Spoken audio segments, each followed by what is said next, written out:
Hello everyone.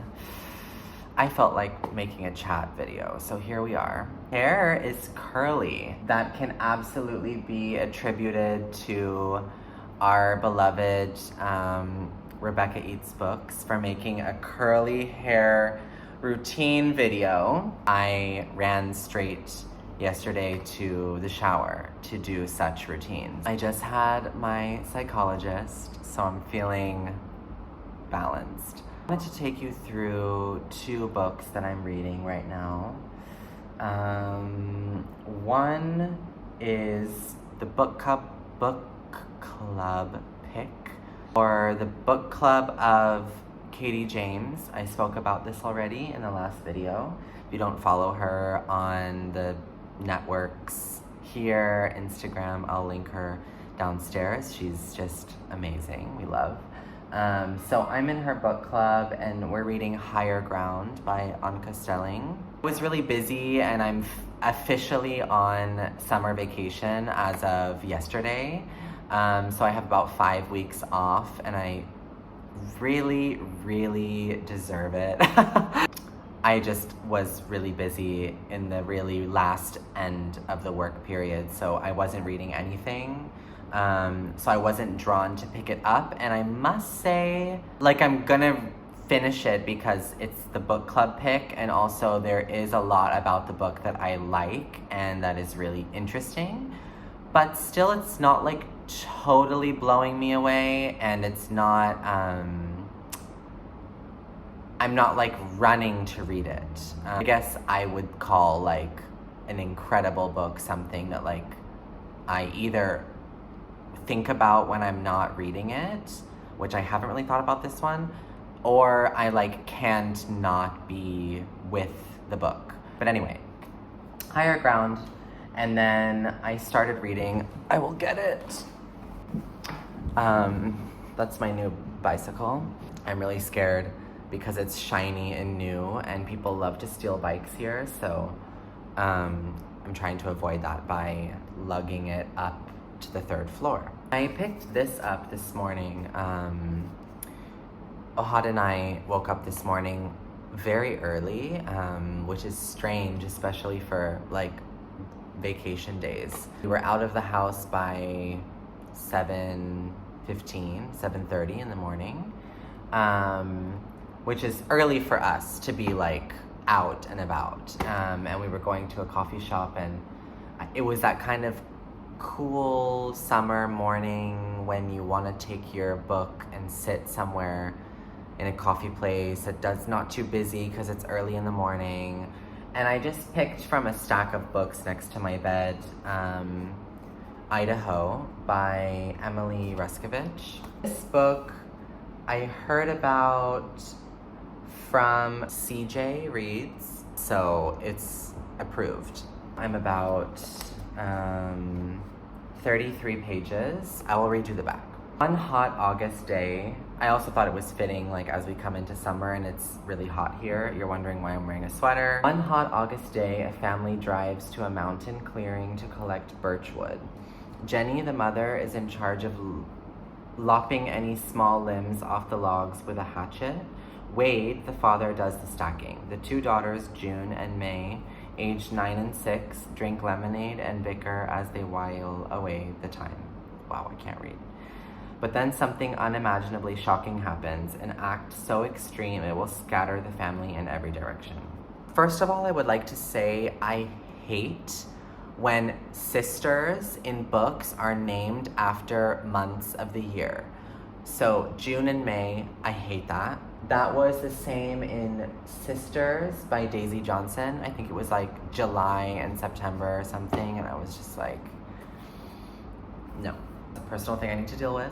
What I know in 33 pages is the family of Wade, the father, Jenny, the mother, and the two daughters.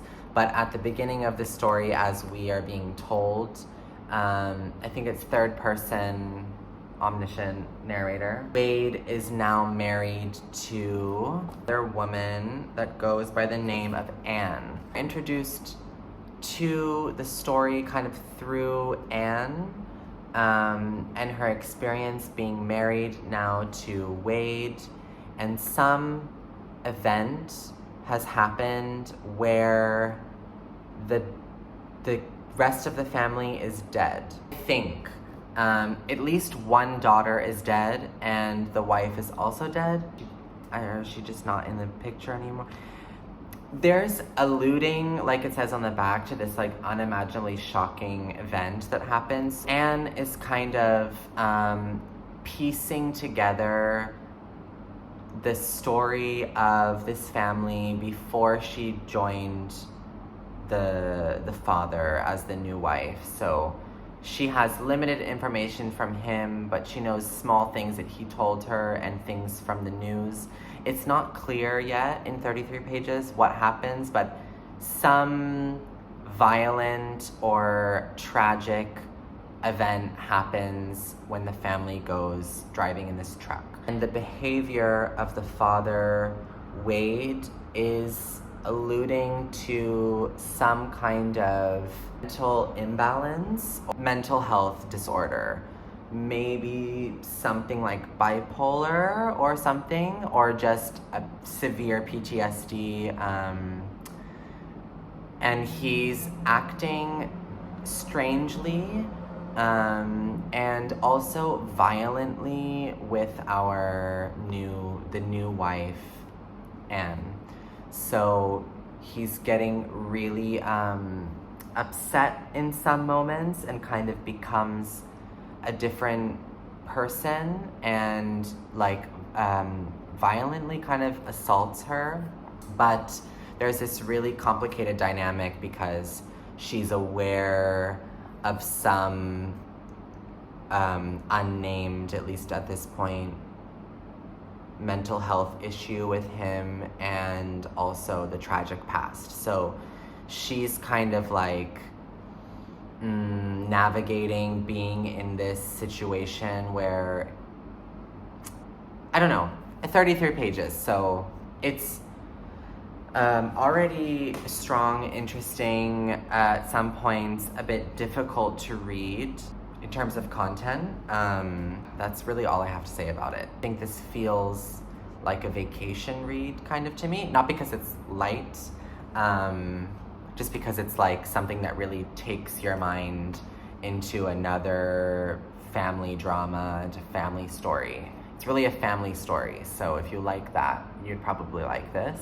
I don't know if I mentioned this, but Ohad and I booked flights to Greece to run away for 5 days. Just kind of commence our vacation. It feels like the right thing to bring with me if I haven't finished it by then, so. I also read on my Kindle the other day, I've been wanting to read Ursula Le Guin for a really long time. We know that in addition to like literary fiction and memoir and genres we read here in this like little subculture of BookTube, do like a little bit of sci-fi in the right way, in the right kind of when it's written in a kind of style that I like. So Ursula Le Guin is like a major sci-fi author and also a female one, so I have been interested in her for a while. I'm talking about Rebecca a lot in this video, but Rebecca was just on her road trip, and she made a video about all the books that she read on the road trip, and one of them was The Lathe of Heaven by Ursula Le Guin, and my father told me, oh, we have that in our Kindle family library. So I read the first 20 pages or something, and I must say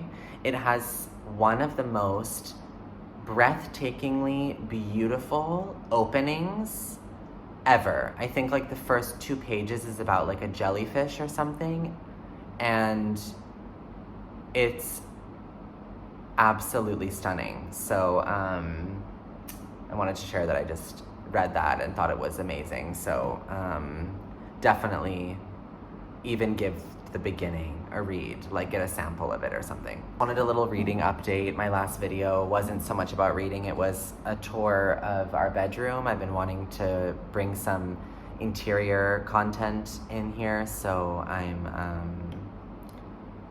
going for it. So thank you if you watched that. I'll link it up here if you didn't. Oh, I also finished a book. 1 second. Okay, sorry, I had a break.